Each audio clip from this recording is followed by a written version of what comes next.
Hey, friends. Happy Monday to you. I hope you're having a great day.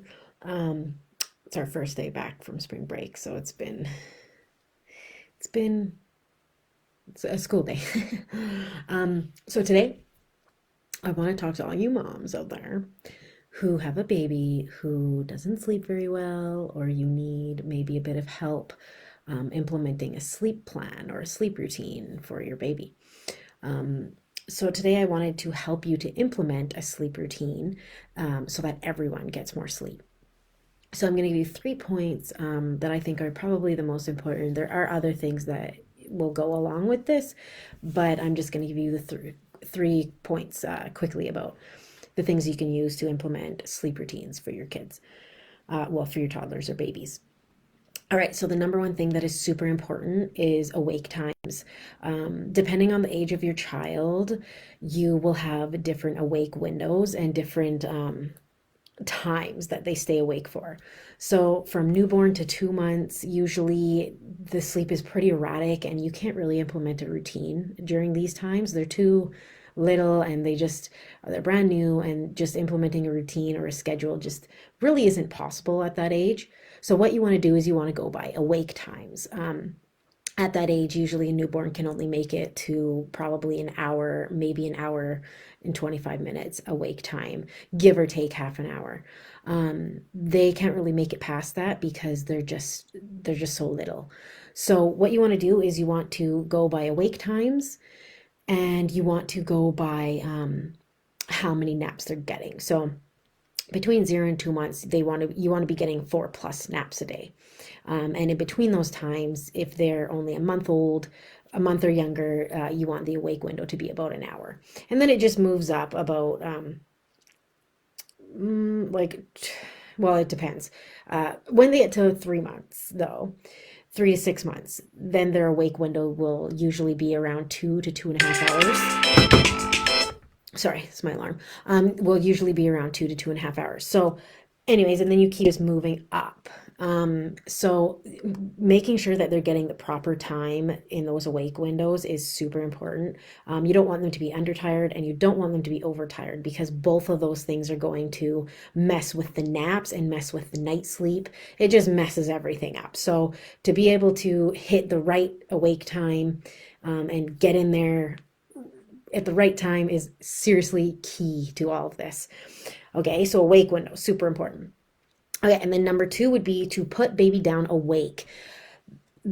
I am guilty of not doing this myself. I would rock my kids to sleep, or even till they're like, fluttery-eyed and drowsy, and you're like, oh, this is it. They're going to sleep. So you rock them or you feed them or whatever you do, lay next to them, and then you put them down in their crib, or maybe you get up out of the bed and poof, they're awake.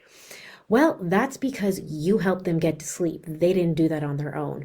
So as soon as you put them to sleep, put them in the crib, they will wake up, or they'll sleep until their sleep cycle ends, which happens for every human being. We all have sleep cycles. For young babies, it's usually around 30 to 45 minutes is one sleep cycle. So if they wake up like after that sleep cycle, and they don't go back to sleep, it's because they need you to put them back to sleep. I had this problem with Gunner, and all my kids actually, but mostly Gunner. Gunner is the reason I know so much about sleep. Plus, I'm training to be a certified sleep consultant. But when Gunner, my third child, when I would put him down for sleep, so what I do is I would rock him, and feed him at the same time, actually, until he was sleepy enough. And once I seen that he was like kind of out of it, I would put him in his crib. Sometimes I could get away with it and he would sleep, but that would only be for about 30 to 45 minutes. If he didn't wake up as soon as I put him in his crib, he was awake after 30 to 45 minutes. And that's because I helped him get to sleep. And because I helped him get to sleep, when he woke up after his sleep cycle, which everybody does, he didn't know how to get back to sleep because I did it for him. So he needed my assistance and it wasn't there. So he would cry. And by that time, he's wide awake again. So what you want to do to stop this from happening, and you can do this even when they're little, even when they're first born, put them down awake but ready for sleep, meaning their awake window is over for naps, for bedtime, throughout the night. Put them in their crib, alone, wide awake, ready for sleep, but wide awake. And there should be no question that they are wide awake. That's key to this, so don't forget it. And the reason for this is so they can learn to put themselves to sleep. It's best to try these sleep things at night because it's harder to do them for naps. Because sometimes, like, you're trying to get them to sleep for an hour, and then by that time the nap is basically over, and it's like, well, did that count as a nap? I don't know. So it's better to start training in the night, and then we move on to naps as soon as they get the night stuff down. But anyways, putting them down wide awake is very key to this. They will learn how to go to sleep that way. And babies will, especially if they're older, they will protest against this. They do not like being put, they especially if they have a sleep habit of you, a sleep association of you putting them to sleep, when suddenly they have to learn how to go to sleep on their own, they're going to protest and they're going to demand that you do this. And they do that by crying. So consistency from the parent is key to helping them learn to fall asleep on their own. If you're using a very gentle method, this can take up to 2 weeks. If you're using a firmer method, which would not be cried out, there's just firmer ways to do it. And no, your baby does not have to cry it out. I don't agree with cry it out. It is something that I can work with if you want to do that, but it's not something I really like to do. But anyways, it doesn't have to mean that they have to cry it out. You can implement firmer sleep methods without having to use cry it out. And if you're using firmer methods, then they will learn in a shorter amount of time. So like maybe 3 to 4 days, as opposed to a gentle method, which is around 2 weeks.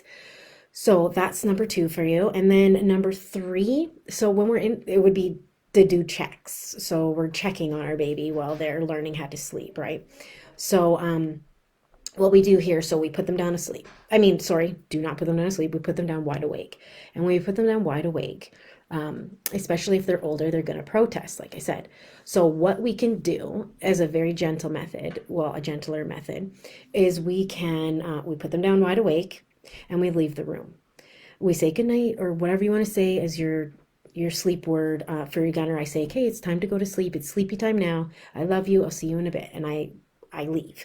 So after I do that, I don't have to do this anymore, but set a timer. So you set a timer that you're comfortable with.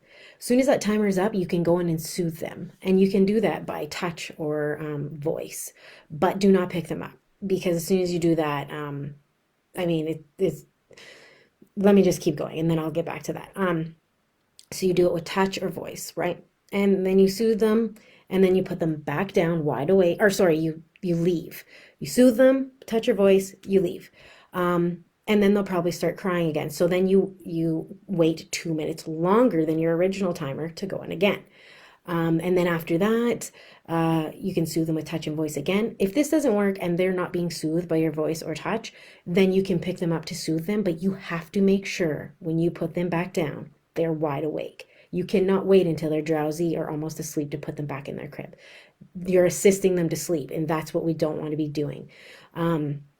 So you can pick them up, rock them for a minute, soothe them. Once they're soothed, put them back down, make sure they're wide awake, and then you leave again for 2 minutes longer. And you repeat this until they're sleeping. If it doesn't work and they're not going with this and it's not working, then get them to sleep however you can and start again tomorrow. There's always tomorrow, but the consistency in this is key. The baby has to learn that you're not going to help them. And the longer you do this and the more consistent you are, the easier it'll be, and it won't be as drawn out as long as you can implement it and be consistent. So those are my 3 tips for you for today on how to implement a sleep routine so that everyone gets more sleep. Of course, there is much more to this than I'm telling you right now. It goes much, much, much more in depth than what I'm saying to you right now. So if you'd like to learn more, then you can join my group called Educated and Empowered Truth-Seeking Mamas. It's in the description above. We'd love to have you there. I talk about the things that most would avoid, such as perinatal mental health, sleep training, and informed choice when it comes to vaccines. So if any of those things interest you, I'd love to have you in my group. And I hope you guys enjoy the rest of your day, and I hope to see you in my group. Okay, bye.